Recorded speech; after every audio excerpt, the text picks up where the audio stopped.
When you're working with jQuery, the docs are your best friend.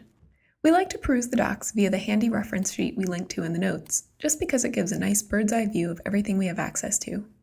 Let's take a closer look at the CSS method. At the top of each doc is a content list showing you the different ways you can use that method. Looking at the first option, it tells us that if you feed CSS one parameter, a property name, it will return to you the value of that property. Down below you can see an example, but let's write our own. Let's have our page tell us what the width of the Lucy div is. We'll have the results show up in an alert.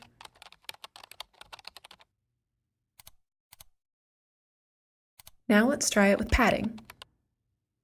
Being able to detect the CSS values of elements with JavaScript will help us down the road when we're programming applications.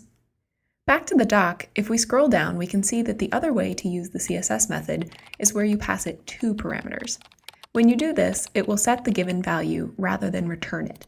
This is what we were doing in the previous examples in this challenge. So in summary, if you give CSS one parameter, a CSS property, it will return the value for that property. Alternatively, if you give it two parameters, a property and a value, it will set the property to that value.